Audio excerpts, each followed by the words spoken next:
O Link News está de volta para falar mais sobre o caso Lázaro. Agora a gente vai conversar com o criminalista Matheus Falivenes para falar sobre a possível ajuda que Lázaro Barbosa teve ao longo desses dias e o que pode acontecer com essas pessoas, se elas podem ou não ser incriminadas. Matheus, obrigado pela participação aqui conosco. O que chama mais a atenção, pelo menos nesse momento, é que, segundo a polícia, assim que Lázaro foi encontrado, depois do confronto, R$ 4.000 estavam de posse de Lázaro. Obviamente, esse dinheiro, fica-se a pergunta, alguém teria dado a ele? Ele teve uma rede de ajuda. Na semana passada já foram 2 pessoas presas, a gente mostrou o caseiro e também um fazendeiro que teriam ajudados. O que pode acontecer com as pessoas na fuga do Lázaro? Uma boa tarde. Boa tarde. O que pode acontecer com essas pessoas é que elas podem responder por um crime chamado favorecimento pessoal, que é um crime previsto no Código Penal que acontece quando uma pessoa ajuda a outra a fugir da polícia. Então, o Código Penal prevê que também responde criminalmente aquele que ajuda um fugitivo, ajuda uma pessoa a se subtrair da autoridade policial que a persegue. A gente tem que lembrar que por esse crime não respondem os familiares estão isentos da pena nesse tipo de crime, mas qualquer outra pessoa que não seja familiar vai responder por esse crime. É um crime que não tem uma pena muito alta, mas é lógico que se eventualmente várias pessoas ajudaram, pode, além desse crime de favorecimento pessoal, haver também até um crime de uma associação criminosa ou uma organização criminosa, que são crimes até mais graves. Antes de entrar na família, eu queria justamente questionar isso. O secretário de Segurança de Goiás chegou a mencionar isso quando houve a prisão dos 2 comparsas, segundo as palavras do secretário. Essa associação criminosa, para ser caracterizada, o que a polícia e os investigadores precisariam agregar para se chegar, então, a uma associação criminosa? Olha, para configurar o crime de associação criminosa, a gente tem que lembrar, na verdade, que existem 2 tipos de crime. A associação criminosa, que é um pouco mais simples, e a organização criminosa, que é mais complexa. No caso, está mais próximo de ser uma associação criminosa.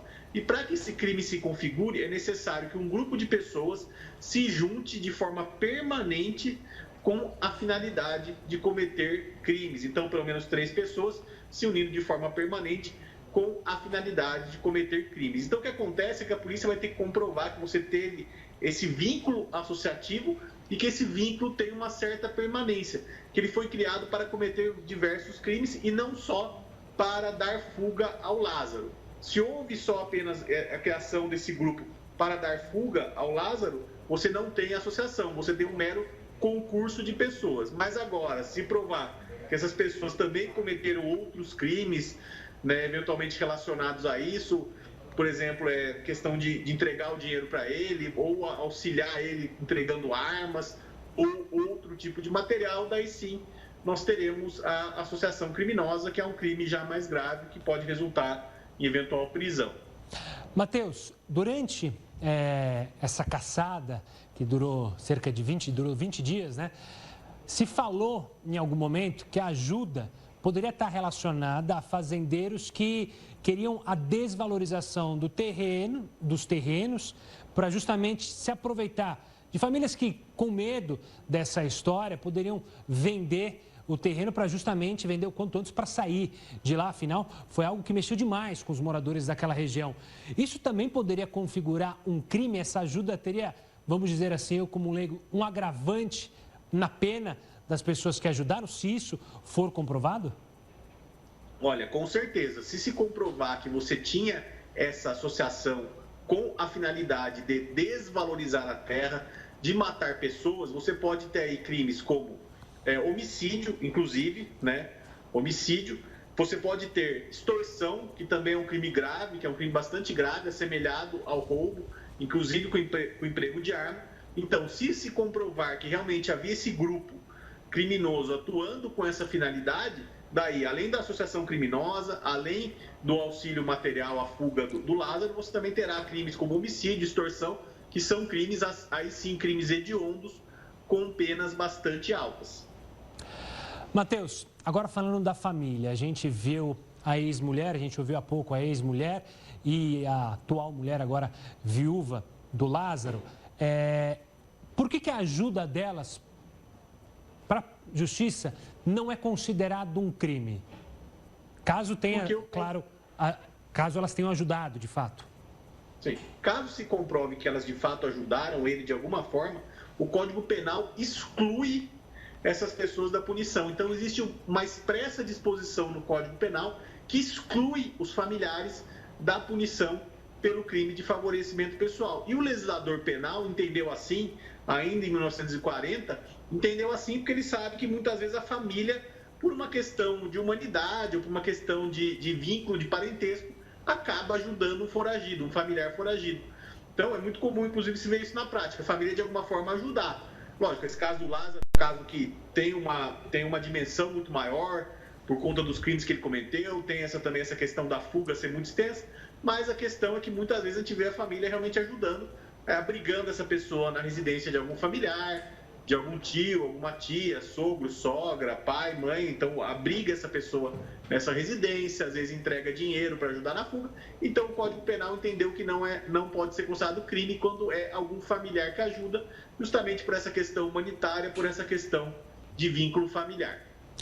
Matheus, o medo de quem morava lá na região foi enorme durante todos esses dias. E, possivelmente, uma pessoa com medo pode agir na defesa de um criminoso pelo medo. O medo pode justamente fazer com que a pessoa não seja criminalizada por uma possível ajuda, ou seja, com medo de ser morta pelo Lázaro, de sofrer consequências, ajudar ele momentaneamente. Isso configura crime ou não configura crime? Não, nesse caso não. Por quê? Para que você tenha o crime de favorecimento pessoal, tem que haver o dolo, a vontade de ajudar, e esse dolo, essa vontade tem que ser livre. Se a pessoa foi coagida, daí não há o crime. Por exemplo, se o Lázaro chegou em uma fazenda e, armado, coagiu aquelas pessoas para ajudá-lo, na verdade, aí você não tem um favorecimento pessoal, você tem que essas pessoas estão sofrendo um constrangimento ilegal, até, dependendo da situação, um roubo, porque isso pode configurar um. Então, supondo que ele tenha chegado lá em algum local e demandado que as pessoas entregassem comida.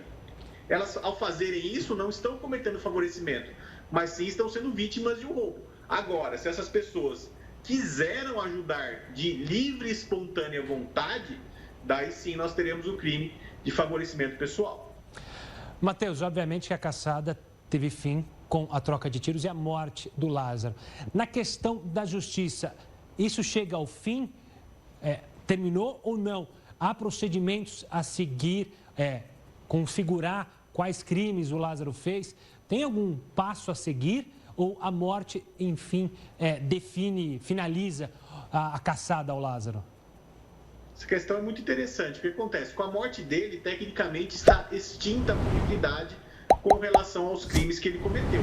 Porém, se você tem uma associação criminosa, se você tem outras pessoas que o ajudaram, a polícia certamente irá instaurar um inquérito para apurar essa questão, apurar se outras pessoas ajudaram, o que aconteceu de fato, e também, muito provavelmente, vai instaurar uma investigação para provar a eventual legítima defesa dos policiais no momento em que o mataram. Então, é muito comum, nesse caso, por exemplo, a polícia acabou matando ele, mas é muito comum que, para provar a legítima defesa, para demonstrar que, de fato, houve uma legítima defesa, se instaurar um inquérito policial, onde vão ser colhidas essas provas e verificar o que aconteceu ali na cena do tiroteio, e, além disso, também inquéritos para averiguar outras pessoas que o ajudaram, ou deram dinheiro para ele, ou que fizeram alguma coisa em benefício dele.